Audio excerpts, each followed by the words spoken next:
I've stumbled onto a major company conspiracy, Mac. How about that for stress? What the hell are you talking about? This company is being bled like a stuck pig, Mac, and I got a paper trail to prove it. Check this out. Take a look at this. Jesus Christ, That Charlie. right there is the mail. Now let's talk about the mail. Can we talk about the mail, please, Mac? I'm dying to talk about the mail with you all day, okay?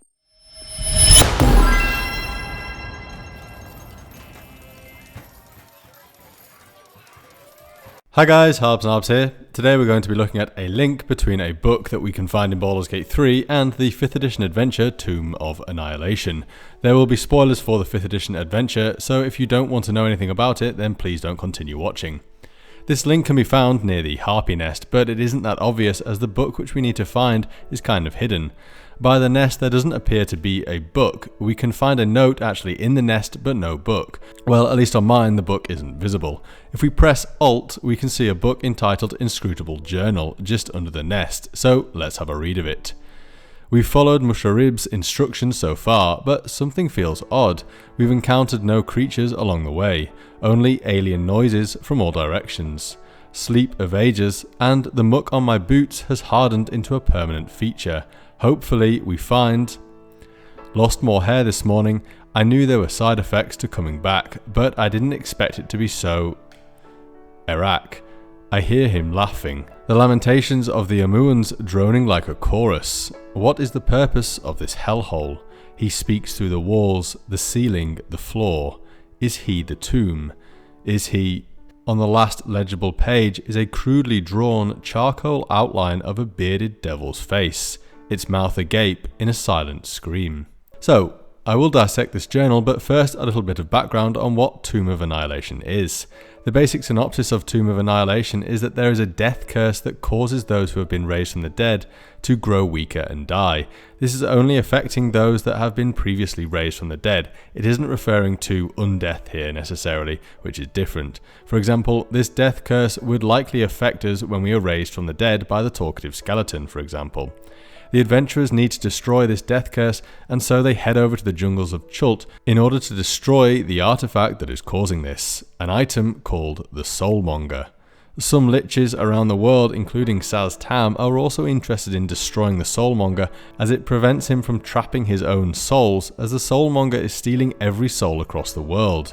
The adventurers end up in a tomb called the Tomb of the Nine Gods, which is buried in the ancient city of Omu within Chult. Eventually, the adventurers can find the Soulmonger artifact and destroy it, whereby they find out that an arch-lich called Asarak has been using the Soulmonger to feed souls to an undead horror called an Atropal, that with enough souls will transform into an evil god. If the adventurers destroy Atropal, then they will enrage Asarak, who they can then fight. Under normal circumstances, the adventurers would not be able to defeat Asarak, but they are assisted by the 9 trickster gods who subtly inhabit the tomb. However, even if the adventurers do manage to defeat Asarak, the following is said regarding this. Asarak keeps his phylactery hidden, and neither gods nor spells can divine its location. If his physical body is destroyed, Asarak reforms next to his phylactery in 1d10 days. The Arch-Lich isn't quick to avenge his defeat. He prefers to let time, his most powerful ally, slay the adventurers. Once they're dead and gone, he sets out to make life miserable for their descendants. So, the first bit of the journal says the following. We've followed Musharib's instructions so far. Musharib is an albino dwarf that can be found in Port Nyanzaru. He is one of a few characters that can be used by the party as a guide in the land of Chult and gives the party the following document. The jungle is my home. I know it well. I can guide you anywhere in Chult for a fee of 5 gold pieces a day. If adventure is what you seek, join my quest to reclaim Harakmar, my clan's ancestral forge. A volcanic eruption forced us to abandon it many years ago. The fire newts that have since taken over must be driven out or destroyed. At the very least, we must sneak in and recover a relic known as Moradin's Gauntlet. The fire newts must not be allowed to keep it. We can then see that the author says, lost more hair this morning. I knew there were side effects to coming back, but I didn't expect it to be so... ... This is likely referring to the death curse, which is described in Tomb of Annihilation as follows. Any humanoid on the planet that has been brought back from the dead begins to waste away. Its hit point maximum is reduced by 20, one for each day the soulmonger has been active, and decreases by 1 every midnight until the soulmonger is destroyed. If a humanoid's hit point maximum drops to 0, it dies. Travelling to another world or plane does nothing to halt the wasting effect once it has begun.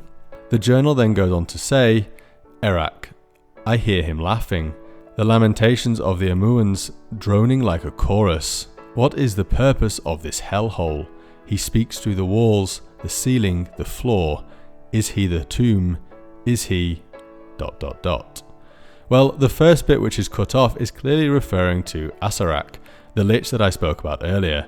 However, who is Asarak? Well, you have probably all seen him as he is on the cover of the 5th edition Dungeon Master's Guide, but he first appeared in 1975 and was created by the Gary Gygax himself, who used the module Tomb of Horrors at a convention called the Origin Games Fair.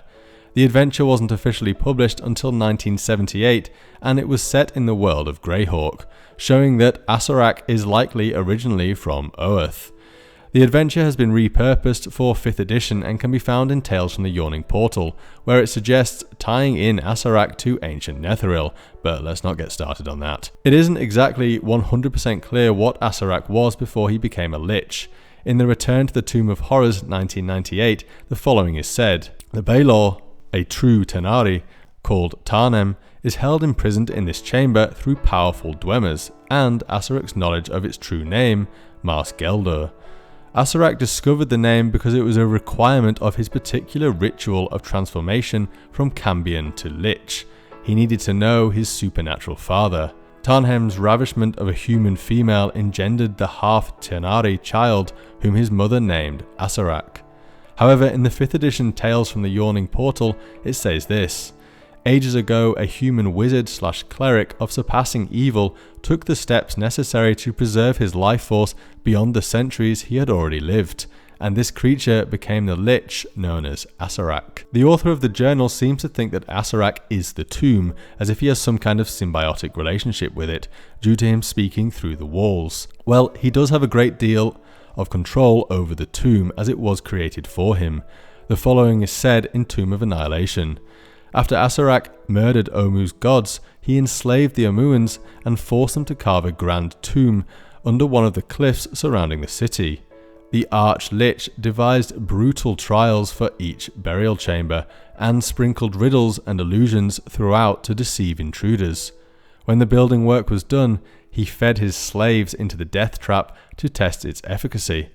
The Arch-Lich turned some of his victims into undead and flesh golems, then locked them inside the tomb to serve as guardians.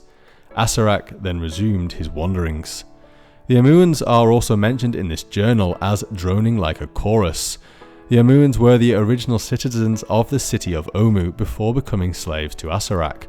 Originally, the Amuans worshipped the god Ubtayo, but when Ubtayo turned his back on the Amuans, 9 primal spirits known as the Trickster Gods took his place. Many of these Trickster Gods were cruel, and it weakened Amuan society significantly.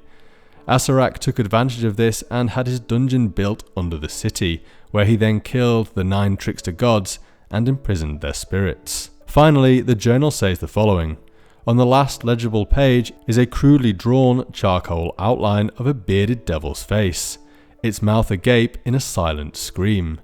We can see this bearded devil on the front of Tomb of Annihilation, and it is in fact an item that Asarak has on his person, called the Talisman of the Sphere. This talisman gives you control over a sphere of annihilation, which works in the following manner.